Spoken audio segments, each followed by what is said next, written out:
From India to England, 1869–1892. When Mohandas Karamchand Gandhi died in 1948, he was one of the most famous men in the world. Leaders from many countries spoke about him, and people all over the world felt sad because he had died. Today, people everywhere still recognize his face. His words are still read on many books, has been writing about his life. Today, when world leaders visit India, they take flowers to the Rajghat in Delhi, where Gandhi's body lay after his death more than 60 years ago. Gandhi believed that Gandhi believed that people could change the world without using violence. For many years, he worked with others to free India from the British, and, and in the end, he was successful. All his life he worked to help poor people. He lived a simple but extraordinary life, and he became the leader of many.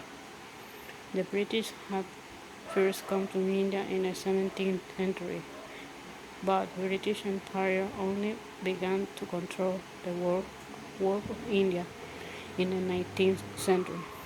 India was a very large country with many provinces, cities, languages, and customs, and Indian kings worked with the British to govern the country. Gandhi was born on 2 October on October 2. Gandhi was born on October 2nd in 1869 in Portambar, a very old town in the province of Gujarat.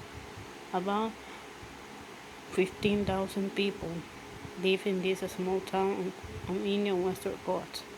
A wall of white stone has been built along the beach because the sea was often rough. There were many fishing boats and beautiful seabirds to watch.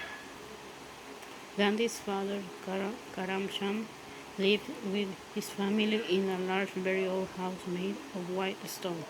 Mohandas was the youngest child. He has an older sister and two older brothers.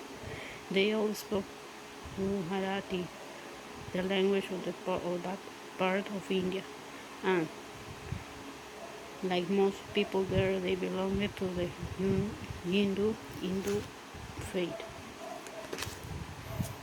When Mohandas was 70 years old, uh, when Mohandas was 7 years old, his father was given a job in Rajkot, where the British government had its central office for the province of Gujarat. And so the family moved to Rajkot, about 190 kilometers east away from the sea. It was another old city with narrow streets, and Mohandas started to go to school there. Mohandas was a very shy boy, afraid of God and of the dark. His mother, Putilabi,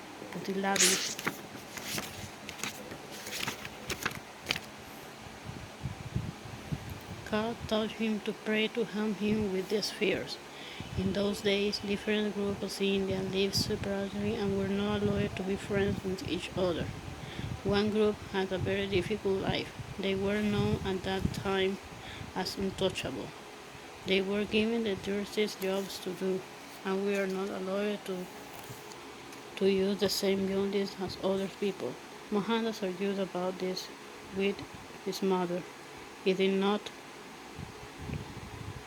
understand why some people had to live separately.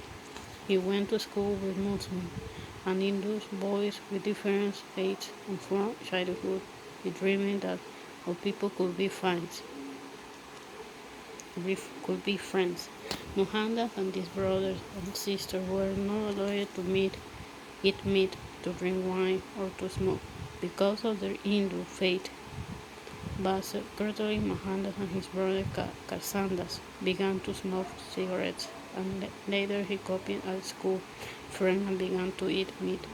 But because of his love for his mother, he soon stopped both eating meat and smoking cigarettes.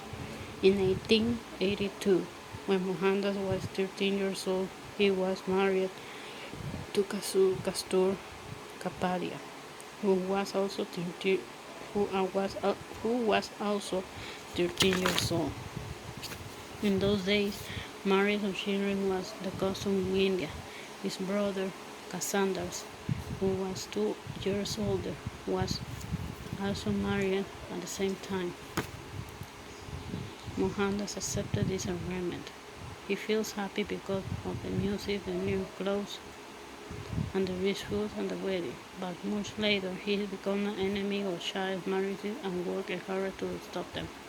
During the first years of their marriage, Kastur usually lives with his parents. Mohandas soon began to love his wife, but it was a stormy marriage at first. Kastur was a confident girl, and Mohandas felt jealous of her because he was still very shy. He tried to control her, and then he felt ashamed of himself. Gandhi's father, Karamchand, became very ill soon after the wedding, and Mohandas helped to look after him. For 3 years, he cared for his father every day after school. One night in 1885, Mohandas left his father's room to go and be with Castor, and a few minutes later, his father died. Gandhi always felt ashamed that he was not with his father when he died. After Karamchand Gandhi's death, the family has less money. Lakshmidas, the oldest brother, was now the head of the family. Mohandas finished school and began to dream about going to London to study law. Although he was still very shy, he was not afraid of new princes. His oldest son, Harihan, was born in 1888, and Castor wanted Mohandas to stay with them. His mother did not want him to leave India either, until Mohandas promised her that he would not touch meat, wine, or women. Although many friends of the family disagreed with Mohandas' plan, Lakshmidas managed to find enough money for it. Mohandas bought his ticket on Western clothes, and in September 1888, he said goodbye to his family and boarded the Sequoia. The voyage was there 3 weeks long through the Suez Canal and across the Mediterranean Sea. On the ship, Mohandas refused to eat meat. Other passengers wanted him to to eat meat in London because of the cold weather. But Mohandas remembered his promises to his mother. In London, Mohandas met other Indian students. By in 1888, more than 100 Indians had studied law in London, but Mohandas was the first from Porbandar. He feels He felt very shy and he did not like to eat the food. He felt very shy and he did not like the food. Soon, he discovered a vegetarian restaurant called The Central where he enjoyed the food. He began to read vegetarian books and became interested in different food. He decided that he would never eat meat again, and he never did. At first, Mohandas had dancing and music lessons, but they were not expensive. He began to cook for himself and to walk everywhere in order to save money. He went to vegetarian meetings and became friends with some British Christians. He also met Annie Besant, famous writer who worked to help poor people in London and who was interested in the Hindu faith. For the first time, he became interested in God, and he began to search for the truth about God. He wanted to learn different ideas about God, and he began to read in English the Bhagavad Gita, the Son of God, which is one of the only holy books on the Hindu faith. He never read this book in his first language, Gujarati. He began reading the books on the Jews and Christians. and he also went to meetings with Indians of the Muslim faith. Mohandas finished his studies after 3 years in London and returned to India in 1891. Lakshmidas met the ship in Mumbai, now called Mumbai.